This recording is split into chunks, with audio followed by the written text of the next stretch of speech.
China, 67%.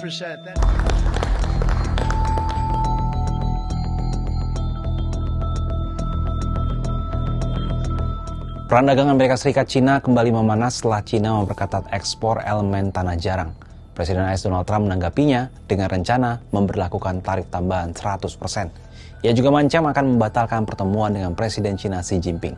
Tak hanya itu, Trump juga berencana memberlakukan kontrol ekspor terhadap suku cadang pesawat Boeing ke Cina. Seperti apa selengkapnya mengenai perang tarif AS Cina yang makin panas ini? Japan, 46%. They would charge us 46%. Rencana pemberlakuan tarif 100% kepada Cina diungkapkan oleh Presiden AS Donald Trump melalui unggahan di akun media sosial pribadinya pada Jumat 9 Oktober 2025. Trump berencana memberlakukan tarif 100% terhadap semua impor asal Cina mulai 1 November 2025 atau lebih cepat. Ia menyebut langkah itu balasan terhadap kebijakan ekspor baru Beijing yang memperketat pengiriman unsur tanah jarang ke luar negeri. Tak hanya itu, Trump juga mengancam akan menerapkan pemberlakuan kontrol ekspor suku cadang pesawat Boeing ke Cina. Diketahui Cina memiliki 1.855 pesawat Boeing yang beroperasi. Sebagian besar pesawat yang dipesan dan beroperasi adalah pesawat Boeing 737. Bahkan terbaru, Cina juga dilaporkan tengah dalam proses negosiasi untuk melakukan pemesanan 500 unit pesawat Boeing. Cina diketahui sedang berupaya untuk memulai kembali industri pesawat komersialnya sendiri, terutama dengan Comac C919, pesaing Airbus A320 dan Boeing 737. Pelanggan di Cina telah memesan 365 unit pesawat buatan dalam negeri tersebut menurut Sirium. Memanasnya perang dagang antara AS Cina ini pun menimbulkan spekulasi akan batalnya pertemuan Trump dan Presiden Cina Xi Jinping yang dijadwalkan di sela-sela KTT APEC di Korea Selatan pada akhir Oktober 2025. Pertemuan itu digadang-gadang sebagai pertemuan pertama mereka berdua sejak Trump kembali menjabat pada Januari 2025. Meski dalam pernyataan terbaru pada Sabtu 11 Oktober, Trump membantah kabar itu.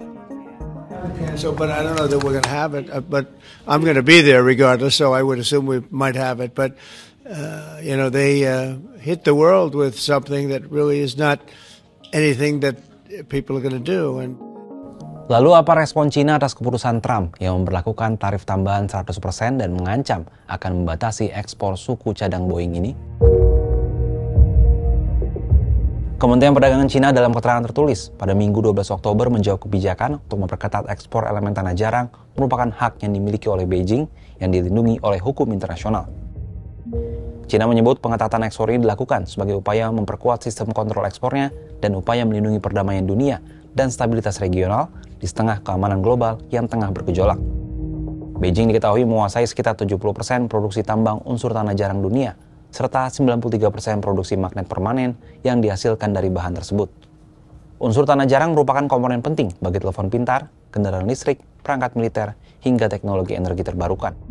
Tak hanya pembatasan ekspor, Cina juga mengumumkan pengenaan biaya pelabuhan khusus untuk kapal yang dioperasikan dan dibangun oleh perusahaan AS. Biaya pelabuhan diumumkan pada Kamis 9 Oktober, sehari setelah pengumuman tanah jarang. Langkah itu merupakan balasan terhadap kebijakan Washington pada April lalu yang menambah biaya pelabuhan bagi kapal terkait Cina. Adapun ketegangan baru Cina AS mengguncang pasar keuangan global. Indeks Nasdaq turun 3,6% dan S&P 500 turun 2,7%. Penurunan ini yang terburuk sejak Trump terakhir kali mengancam tarif besar terhadap Cina April lalu. Para ahli memperingatkan, peningkatan tarif dari 30% menjadi 100% terhadap produk Cina berpotensi menghentikan arus perdagangan di antara kedua negara dan menekan pertumbuhan ekonomi dunia. Ketegangan antara dua kekuatan ekonomi terbesar dunia ini kembali menunjukkan bahwa persaingan mereka bukan sekedar tarif, tapi juga soal dominasi teknologi dan geopolitik. Dampaknya pun bisa merembet ke ekonomi global dan mempengaruhi kehidupan kita sehari-hari. Menurut sahabat Kompas, siapa nih yang lebih diuntungkan dari perang dagang antara Amerika Serikat dan Cina?